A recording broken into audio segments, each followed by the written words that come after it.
you are valuable to your audience. I mean, social media at the end of the day is about the people that follow you. It's not about yourself.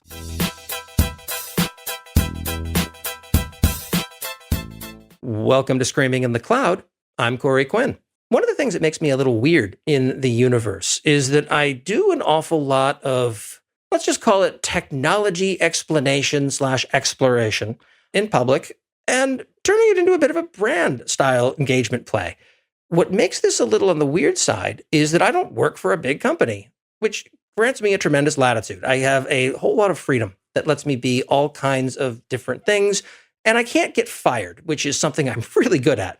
Inversely, my guest today is doing something remarkably similar, except she does work for a big company and could theoretically be fired if they were foolish enough to do so, but I don't believe that they are. Stephanie Wong is the head of developer engagement at Google. Stephanie, thank you for volunteering to suffer my slings and arrows about all of this. Thanks so much for having me today, Corey. Backblaze B2 Cloud Storage helps you scale applications and deliver services globally. Egress is free up to 3x of the amount of data you have stored and completely free between S3-compatible Backblaze and leading CDN and compute providers like Fastly, Cloudflare, Vultr, and CoreWeave. Visit Backblaze.com to learn more. Backblaze, cloud storage built better. So at a very high level, you're the head of developer engagement, which is a term that I haven't seen a whole lot of. Where does that start and where does that stop? Yeah, so I will say that it's a self-proclaimed title a bit because of the nuance of what I do. I would say at its heart, I am still a part of developer relations. If you've heard of developer advocacy or developer evangelists, I would say the slight difference in shade of what I do is that I focus on scalable content creation and becoming a central figure for our developer audiences to engage and enlighten them with content that frankly is remarkable and that they'd want to share and learn about our technology. Your bio is fascinating in that it doesn't start with the professional things that most people do with, this is my title and this is my company, is usually the first sentence people put in. Yours is, Stephanie Wong is an award-winning speaker, engineer, pageant queen, and hip-hop medalist, which is both surprising and more than a little bit refreshing, because when I read a bio like that, my immediate instinctive reaction is, oh, thank God, it's a real person for a change. I like the idea of bringing the other aspects of what you are other than this is what goes on in an IDE, the end, to your audience. That is exactly the goal that I had when creating that bio, because I truly believe in bringing more interdisciplinary and varied backgrounds to technology. I myself have gone through a very unconventional path to get to where I am today. And I think in large part, my background has had a lot to do with my successes, my failures, and really just who I am in tech as a uninhibited and honest, credible person today. I think that there's a lack of understanding broadly in our industry about just how important credibility and authenticity are, and even the source of where they come from. There are a lot of folks who are in the DevRel space, developers, as I insist upon calling them over their protests, where on some level, the argument is what is developer relations? Oh, you work in marketing, but they're scared to tell you, has been my gag from that one for a while. But they speak from a position of, I know what's what because I have been in the trenches working on these large-scale environments as an engineer for the last fill in the blank, however long it may have been. And therefore, because I have done things, I am going to tell you how it is. You explicitly call out that you don't come from the traditional purely technical background. Where did you come from? It's unlikely that you've sprung fully formed from the forehead of some god, but again, I'm not entirely sure how Google finds and creates the folks that it winds up advancing, so maybe you did. Well, to tell you the truth, we've all come from divine creatures, and that's where Google sources all employees. So, Oh, absolutely. Climb to the top of Olympus and then steal fire from the gods. It's like, isn't that what the origin story of Prometheus? Yeah, possibly. But what is your background? Where did you come from? So I have grown up actually in Silicon Valley, which is a little bit ironic because I didn't go to school for computer science or really had the interest in becoming an engineer in school. I really had no idea. Even more ironic than that, because most of Silicon Valley appears to never have grown up at all. So true. Maybe there's a little bit of that with me too. Everybody has a bit of Peter Pan syndrome here, right?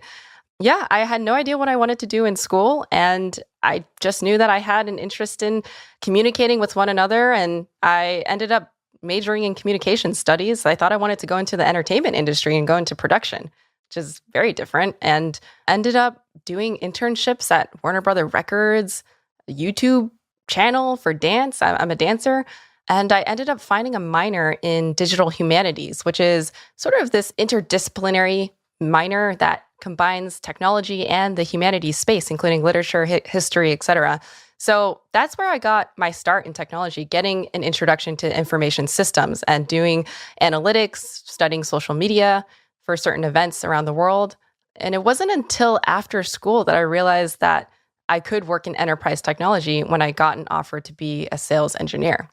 Now, that being said, I had no idea what sales engineering was. I just knew it had something to do with enterprise technology and communications, and I thought it was a good fit for my background.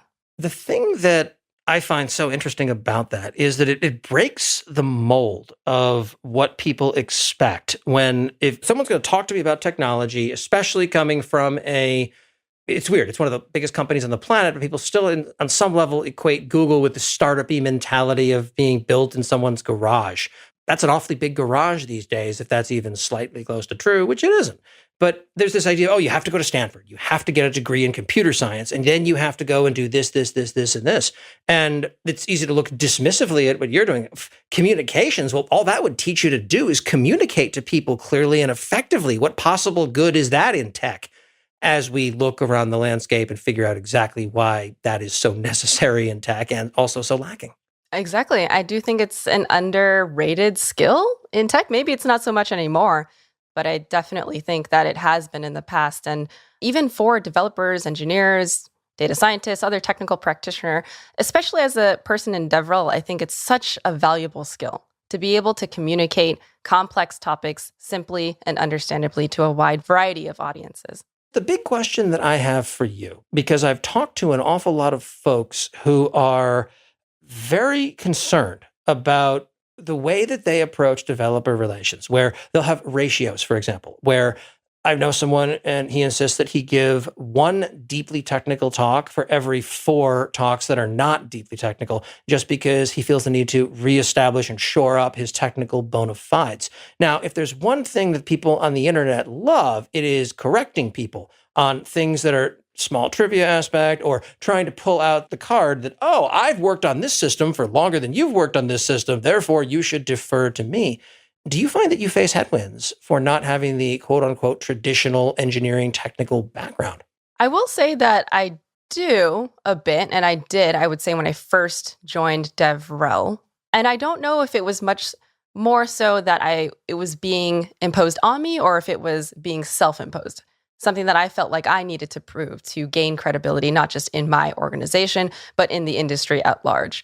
And it wasn't until 2 or 3 years into it that I realized that I had a niche myself.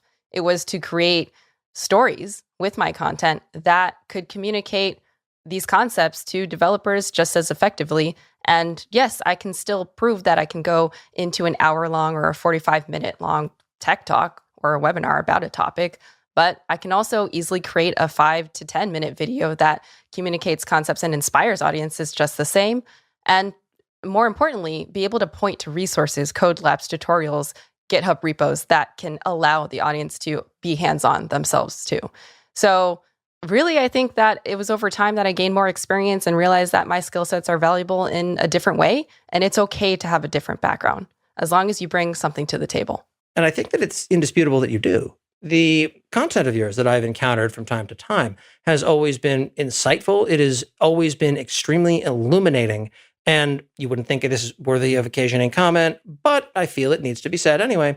At no point in any of your content did I feel like I was being approached in a condescending way, where at every point it was always about uplifting people to a level of understanding rather than doing I'm smarter than you and you couldn't possibly understand the things that I have been to. It is relatable, it is engaging, and you add a very human face to what is admittedly an area of industry that is lacking in a fair bit of human element. Yeah, and I think that's the thing that many folks in DevRel continue to underline is the idea of empathy, empathizing with your audiences, empathizing with the developers, the engineers, the data engineers, whoever it is that you're creating content for, it's being in their shoes. But for me, I may not have been in those shoes for years like many other folks historically have been in for DevRel, but I want to at least go through the journey of learning a new piece of technology. For example, if I'm learning a new platform on Google Cloud, going through the steps of creating a demo or walking through a tutorial and then candidly explaining that experience to my audience or creating a video about it. I really just reject the idea of having ego in tech. And I would love to broaden the opportunity for folks who came from a different background like myself.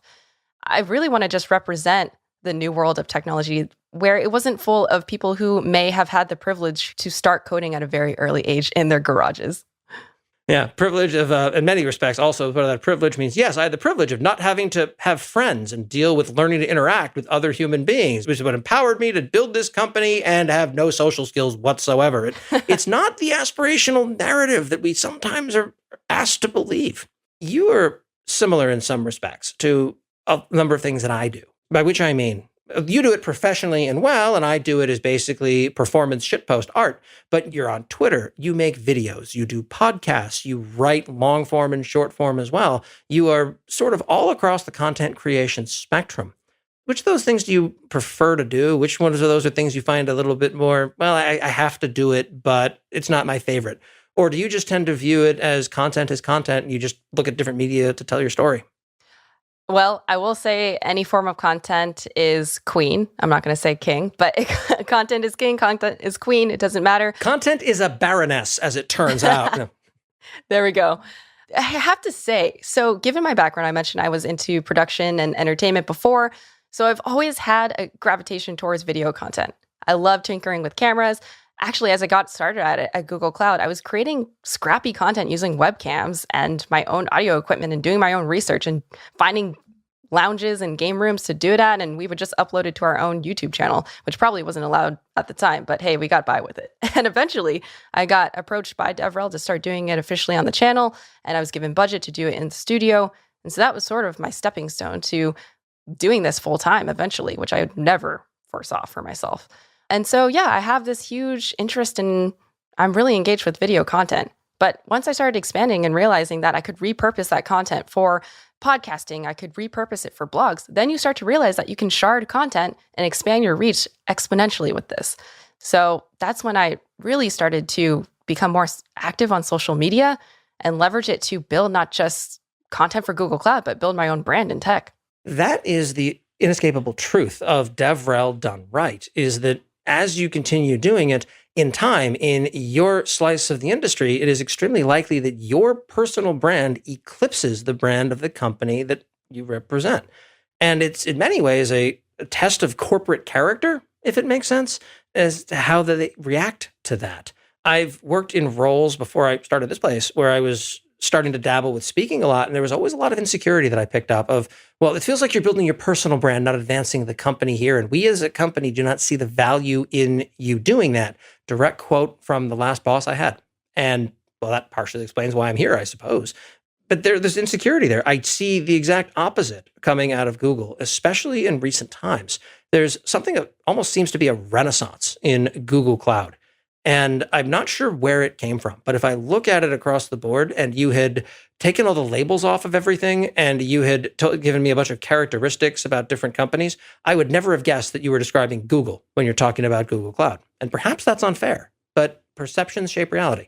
Yeah, I find that interesting because I think traditionally in DevRel, we've also hired folks for their domain expertise and their brand, depending on what you're representing, whether it's in the Kubernetes space or Python client library that you're supporting.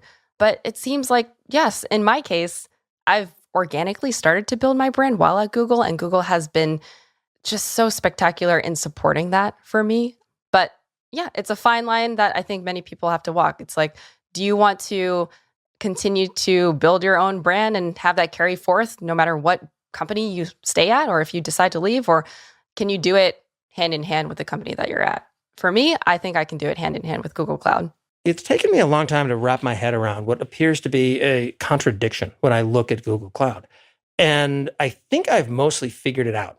In the industry, there is a perception that Google as an entity is condescending and sneering toward every other company out there because you're Google. You know how to do all these great, amazing things that are global spanning. And over here at Twitter for Pets, we suck doing these things. So Google is always way smarter and way better at this than we could ever hope to be. But that is completely opposed to my personal experiences talking with Google employees. Across the board, I would say that you all are self-effacing to a fault. And I mean that in the sense of having such a limited ego in some cases that it's, well, I don't want to go out there and do a whole video on this. It's not about me. It's about the technology. There are things that I've had people who work at Google say to me. And I appreciate the sentiment. It's great, but that also feels like it's an aloofness. It also fails to humanize what it is that you're doing. And you are I've got to say, a breath of fresh air when it comes to a lot of that, because your stories are not just, here's how you do a thing. It's awesome. And this is all the intricacies of the API. And yeah, you get there. But you also contextualize that in here's why it matters. Here's the problem it solves. Here is the type of customer's problem that this is great for. Rather than starting with YAML and working your way up, it's going the other way of, we want to sell some underpants or whatever it is the customer is trying to do today. And that is the way that I think is one of the best ways to drive adoption of what's going on. Because if you get people interested and excited about something, at least in my experience, they're going to figure out how the API works, badly in many cases, but works. But if you start on the API stuff, it becomes a solution looking for a problem. I like your approach to this. Thank you. Yeah, I appreciate that. I think also something that I've continued to focus on is to tell stories across products. And it doesn't necessarily mean within just Google Cloud's ecosystem, but across the industry as well. I think we need to, even at Google, tell a better story across our product space and tie in what developers are currently using. And I think the other thing that I'm trying to work on too is contextualizing our products and our launches, not just across the industry, but within our product strategy. Where does this tie in? Why does it matter? What is our forward-looking strategy from here when we're talking about our new data cloud products or analytics, Vertex AI? How does this tie into our API strategy? And that's the biggest challenge, I think, in the AI space. My argument has been for a while. In fact, I wrote a blog post on it earlier this year, that AI and machine learning is a marvelously executed scam because it's being pushed by cloud providers. And the things that you definitely need to do a machine learning experiment are a bunch of compute and a whole bunch of data that has to be stored on something. And wouldn't you know it, you all sell that by the pound. So it feels, from a cynical perspective, which I excel at espousing, that the approach becomes one of, you're effectively selling digital pickaxes into a gold rush. Because I see a lot of stories about machine learning, how to do very interesting things that are either highly, highly use case specific, which, great, that would work well for me too if I ever wind up with, a petabyte of people's transaction logs from purchasing coffee at my national chain across the country. Okay, that works for one company, but how many companies look like that? And on the other side of it, it's, here's how we can do a whole bunch of things, and you peel back the covers a bit, and it looks like, what you're really talking about here is bias laundering. And okay, I think that there's a definite lack around AI and machine learning of telling stories about how this actually matters, what sorts of things people can do with it that aren't incredibly, how do I put this, niche or a problem in search of a solution. Yeah, I find that there are a couple approaches to creating content around AI and other technologies too, but one of them being inspirational content, right? Do you want to create something that tells the story of how I created a model that can predict what kind of bakery item this is? And we're going to do it by actually showcasing us creating the outcome. So that's one that's more like, okay, I don't know how relatable or how appropriate it is for an enterprise use case, but it's inspirational for new developers or next-gen developers in the AI space. And I think that can really help a company's brand too. The other being highly niche for the financial services industry, detecting financial fraud, for example. And that's more industry focused. I found that they both do well in different contexts. It really depends on the channel that you're going to display it on. Do you want it to be viral? It really depends on what you're measuring your content for. I'm curious from you, Corey, what you've seen across as a consumer of content. What's interesting, at least in my world, is that there seems to be, given that what I'm focusing on first and foremost is the AWS ecosystem. It's not that I know it the best, I do, but at this point, it's basically Stockholm Syndrome, where it's, with any technology platform, when you've worked with it long enough, you effectively have the most valuable of skill sets around it, which is not knowing how it works, but knowing how it doesn't. knowing what the failure mode is going to look like and how you can work around that and detect it is incredibly helpful. Whereas when you're trying something new, you have to wait until it breaks to find the sharp edges on it. So there's almost a lock-in through we failed you enough times story past a certain point. But paying attention to that ecosystem, I find it very disjointed. I find that there are still events that happen, and I only find out when the event is starting because someone tweets about it. And for someone who follows 40 different official AWS RSS feeds to be surprised by something like that tells me, okay, there's not a whole lot of cohesive content strategy here that is at least making it easy for folks to consume the things that they want, especially in my case, where given the very niche nature of what I do, my interest is everything. I have a whole bunch of different filters that look for various keywords and the rest. And of course, I have helpful folks who email me things constantly. Please keep it up. I'm a big fan. In worst case, I'd rather read something twice than nothing. So it's helpful to see all of that and understand the different marketing channels and different personas and ways and the way the content approaches. But I still find things that slip through the cracks every time. The thing that I've learned, and it felt really weird when I started doing it, was I will tell the same stories repeatedly in different forums or even the same forum. I could basically redo a Twitter thread from a year ago, word for word, and it would blow up bigger than it did the first time just because no one reads everything. And Exactly. well, I've already told my origin story. You're always new to someone. I've given talks internally at Amazon at various times, and I'm sort of loud and obnoxious, but the first question I love to ask is, raise your hand if you've never heard of me until today. And invariably, over 3/4 of the room raises their hand every single time, which, okay, great. I think that's awesome. But it teaches me that I cannot ever expect someone to have, quote unquote, done the reading. I think the same can be said about the content that I create for the company. You can't assume that people, A, have seen my tweets already, or B, understand this product, even if I've talked about it 5 times in the past. But yes, I agree. I think that you definitely need to have a content strategy and how you format your content to be more problem solution oriented. And so the way that I create content is that I let them fall into 3 general buckets. One being that it could be term definition, talking about the basics, laying the foundation of a product, defining terms around a topic, like what is App Engine or Kubeflow 101 or talking about PubSub 101. The second being best practices. So outlining and explaining the best practices around a topic. How do you design your infrastructure for scale and reliability? And the third being diagnosis, investigating, exploring potential issues, as you said, using scripts, Stackdriver logging, etc. And so I just kind of start from there as a starting point. And then I generally follow a very, very effective model. I'm sure you're aware of it, but it's called the 5-point argument model, where you are essentially telling a story to create a compelling narrative for your audience, regardless of the topic or what bucket that topic falls into. So you're introducing the problem, you're sort of rising into a point where the climax is a solution, and that's all to build trust with your audience. And as it falls back down, you're giving the results in the conclusion, and that's to inspire action from your audience. So regardless of what you end up talking about, this problem solution model, I've found at least, has been highly effective. And then in terms of sharing it out over and over again over the span of 2 months, that's how you get the views that you want. See, that's a key difference right there. I don't do anything regular in terms of video as part of my content. And I do it from time to time, but getting gussied up and whatnot is easier than just talking into a microphone. As I record this, it's Friday, I'm wearing a Hawaiian shirt, and I look exactly like the middle-aged dad that I am. And for me, at least, a big breakthrough moment was realizing that my audience and I are not always the same. Weird confession for someone in my position, I don't generally listen to podcasts. And the reason behind that is I read very quickly. And even if I speed up a podcast, I'm not going to be able to consume the information nearly as quickly as I could by reading it. That, among several other reasons, is one of the reasons that every episode of this show has a full transcript attached to it. But I'm not my audience. Other people prefer to learn by listening, and there's certainly nothing wrong with that. My other podcast, the AWS Morning Brief, is the spoken word version of the stuff that I put out in my newsletter every week. And it's just a different area for people to consume the content because that's what works for them. I'm not one to judge. The hard part for me was getting over that hump of assuming the audience was like me. Yeah. And I think the other key part of it is just mainly consistency.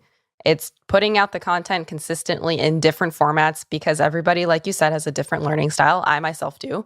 I enjoy visual styles. I also enjoy listening to podcasts at 2x speed. So that's my style. But yeah, consistency is one of the key things in building content and building an audience and making sure that you are valuable to your audience. I mean, social media at the end of the day is about the people that follow you. It's not about yourself. It should never be about yourself. It's about the value that you provide, especially as somebody who's in DevRel in this position for a larger company. It's really about providing value. One of the breakthrough moments that I had relatively early in my speaking career, and I think it's clear just from what you've already said that you've had a similar revelation at times. I gave a talk that was really one of my first talks that went semi-big called Terrible Ideas in Git. It was basically learn how to use Git via anti-pattern. What it secretly was under the hood, I felt it was time I learned Git a bit better than I did, so I pitched and got a talk accepted. So, well, that's what we call a forcing function. By the time I give that talk, I'd better be able to have built a talk that could do this intelligently, and we're going to hope for the best. It worked, but the first version of that talk I gave was super deep into the plumbing of Git. And I'm sure that if any of the Git maintainers were in the audience, they would have found it great, but there aren't that many folks out there. I redid the talk and instead approached it from a position of, you have no idea what Git is. Maybe you've heard of it, but that's as far as it goes. And then it gets a little deeper there. And I found that making it a subject more accessible as opposed to deeper into the weeds of it is almost always the right decision from a content perspective. Because at some level, when you are deep enough into the weeds, the only way you're going to wind up fixing something or having a problem that you run into get resolved isn't by listening to a podcast or a conference talk. It's by talking to the people who built the thing. Because at that level, those are the only people who can hang at that level of depth. That stops being fodder for conference talks unless you turn it into an after-action report of, here's this really weird thing I learned. Yeah. And, to be honest, one of the most successful pieces of content I've created was about data center security. I visited a data center and I essentially unveiled what our security protocols were. And that wasn't a deeply technical video, but it was fun and engaging and easily understood by the masses. And that's what actually ended up resulting in the highest number of views. On top of that, I'm now creating a video about our subsea fiber optic cables, finding that having to interview experts from a number of different teams across engineering and our strategic negotiators, it was like a monolith of information that I had to take in. And trying to format that into a 5-minute story, I realized that bringing it up a layer of abstraction to help folks understand this at a wider level was actually beneficial. And I think it'll turn into a great piece of content. I'm still working on it now, so we'll see how it turns out. I'm a big fan of watching people learn and helping them get started. The thing that I think gets lost a lot is it's easy to assume that if I look back in time at myself when I was first starting my professional career 2 decades ago, that I was exactly like I am now, only slightly more athletic and can walk up a staircase without getting winded. That's never true. It never has been true. I've learned a lot about not just technology, but people as I go. And looking at folks who are entering the workforce today through the same lens of, well, that's not how I would handle that situation. Yeah, no kidding. I have 2 decades of battering my head against the sharp edges and leaving dents in things to inform that opinion. No, when I was that age, I would have handled it way worse than whatever it is I'm critiquing at the time. But it's important to me that we wind up building those pathways and building those bridges so that people coming into the space, first, have a clear path to get here. And secondly, have a better time of it than I ever did. It's where does the next generation of talent come from has been a recurring question and a recurring theme on this show. Yeah, and that's exactly why I've been such a fierce supporter of women in tech and also, again, encouraging a broader community to become a part of technology. Because as I said, I think we're in the midst of a new era of technology, of people from all these different backgrounds in places that historically have had more remote access to technology, now having the ability to become developers at an early age. So with my content, that's what I'm hoping to drive to make this information more easily accessible. Even if you don't want to become a Google Cloud engineer, that's totally fine. But if I can help you understand some of the foundational concepts of cloud, then I've done my job well. And then even with women who are already trying to break into technology or wanting to become a part of it, then I want to be a mentor for them with my experience not having a technical background and saying yes to opportunities that challenged me and continuing to build my own luck between hard work and new opportunities. I can't wait to see how this winds up manifesting as we see understandings of what we're offering to customers in different areas, in different ways, both in terms of content and in terms of technology, how that starts to evolve and shift. I feel like we're at a bit of an inflection point now where today, if I graduate from school and I want to start a business, I have to either find a technical co-founder or I have to go to a boot camp and learn how to code in order to build something. I think that if we can remove that from the equation and move up the stack, sure, you're not going to be able to build the next Google or Pinterest or whatnot from effectively Visual Basic for interfaces, but you can build an MVP and you can then continue to iterate forward and turn into something larger down the road.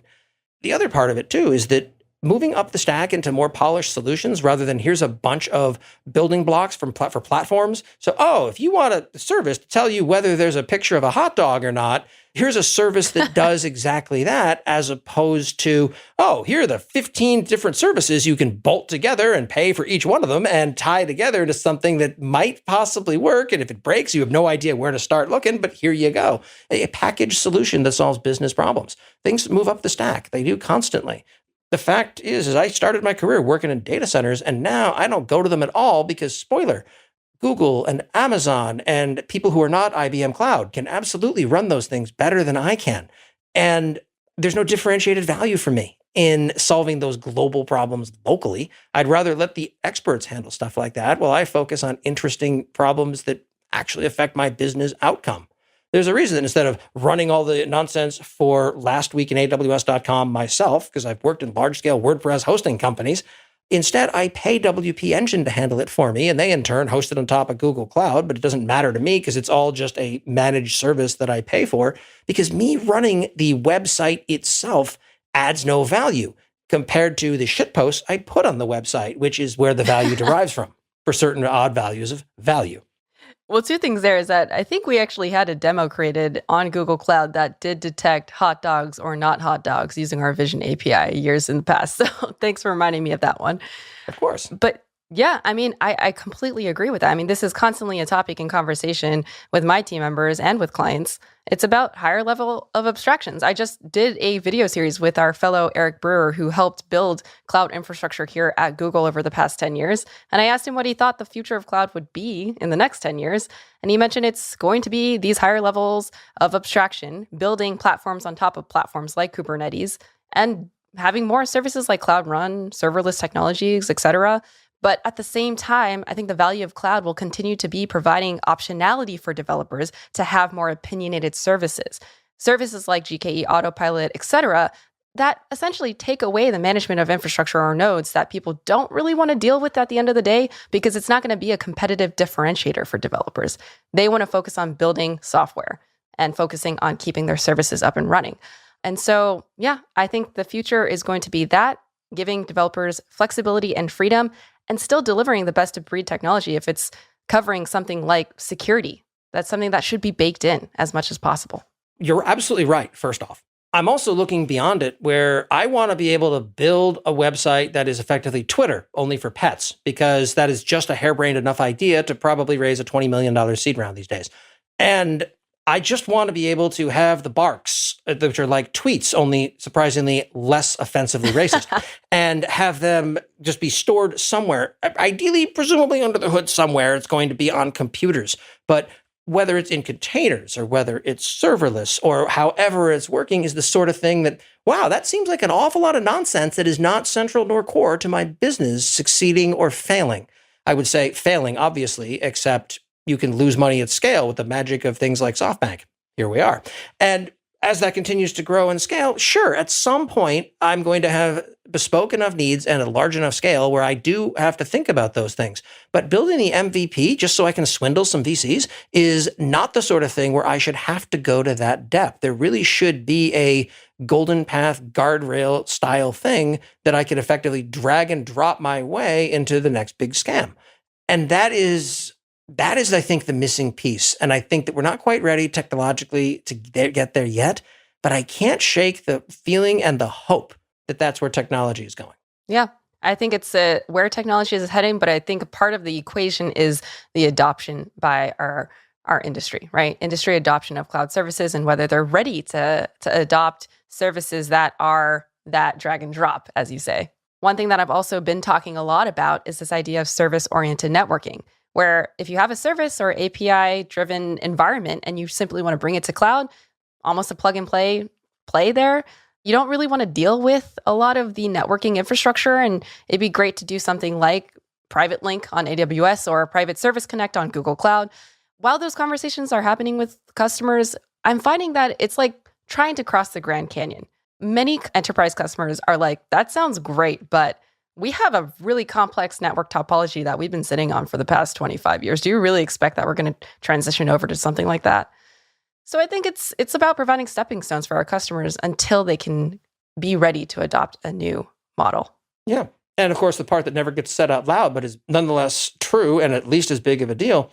And we have a whole team of people who've built their entire identity around that network because that is what they work on. And they have been ignoring cloud forever. And if we just uplift everything into a cloud where you folks handle that, sure, it's better for the business outcome, but where does that leave them? So they've been here for 25 years and they will spend every scrap of political capital they've managed to accumulate to torpedo a cloud migration. So any FUD they can find, any horse trading they can do, anything they can do to obstruct the success of a cloud initiative, they're going to do because people are people, and there is no real plan to mitigate that. There's also the fact that unless there's a clear business value story about a feature velocity increase or opening up new markets, there's also not an incentive to do things to save money. That is never going to be the number one priority in almost any case short of financial disaster at a company, because everything they're doing is building around increasing revenue rather than optimizing what they're already doing. So there's a whole bunch of political challenges. Like honestly, moving the computer stuff from on-premises data centers into a cloud provider is the easiest part of a cloud migration compared to all of the people that are involved. Yeah. Yeah. We talk about serverless and all the nice benefits of it. But unless you are a more digitally born next-gen developer, it may be a higher burden for you to undertake that migration. That's why we always are talking about encouraging people to start with newer services. Oh, yeah. And that's the trick, too, is if you're trying to learn a new cloud platform these days, first, if you're trying to pick one, I'd be hard-pressed to suggest anything other than Google Cloud, with the possible exception of DigitalOcean, just because the new user experience is so spectacularly good. That was my first real, I guess, part of paying attention to Google Cloud a few years ago, where I was, all right, I'm gonna kick the tires on this and see how terrible this interface is, because it's a Google product, and it was breathtakingly good, which I did not expect. And getting out of the way to empower someone who's new to the platform to do something relatively quickly and straightforwardly is huge. And sure, there's always room to improve, but that is the right area to focus on. It's clear that the right energy was spent in the right places. Yeah, I will say a story that we don't tell quite as well as we should is the One Google story. And I'm not talking about just between Workspace and Google Cloud, but our identity access management and knowing your Google account, which everybody knows. It's not like Microsoft where you're forced to make an account, or it's not like AWS where you had 1 billion accounts and you hate them all. Oh my God, I dread logging into the AWS console every time because it is such a pain in the ass. I go to cloud.google.com sometimes to check something. It's like, all right, I have to dig out my credentials and where's my YubiKey and get it. Like, I'm already logged in. Oh, right. That's right. Google knows how identity works and they don't actively hate their customers. Okay. And it's always a breath of fresh air. Though I will say that by far and away, the worst login experience I have seen yet is, of course, Azure. That's exactly right. It's Google account. It's yours. It's personal. It's like an Apple iCloud account. It's one click, you're in, and you have access to all the applications. So it's the same underlying identity structure with Workspace and Gmail, and it's the same org structure too across Workspace and Google Cloud. So it's not just this disingenuous financial bundle between GCP and Workspace. It's really strategic, and it's kind of like the idea of low code or no code, and it looks like that's what the future of cloud will be. It's not just buy VMs from us. Yeah. And there are customers who want to buy VMs, and that's great. Speed up what they're doing. Don't get in the way of people giving you their money. But if you're starting something net new, there's probably better ways to do it. So I want to thank you for taking as much time as you have to wind up going through how you think about, well, the art of storytelling in the world of engineering. If people want to learn more about who you are, what you're up to, and how you approach things, where can they find you? Yeah, so you can head to stephrwong.com, where you can see my work and also get in touch with me if you want to collaborate on any content. I'm always, always, always open to that. And my Twitter is at @StephR_Wong. And we will, of course, put links to that in the show notes. Thank you so much for taking the time to speak with me. Thanks so much. Stephanie Wong, Head of Developer Engagement at Google Cloud. I'm cloud economist Corey Quinn, and this is screaming in the cloud.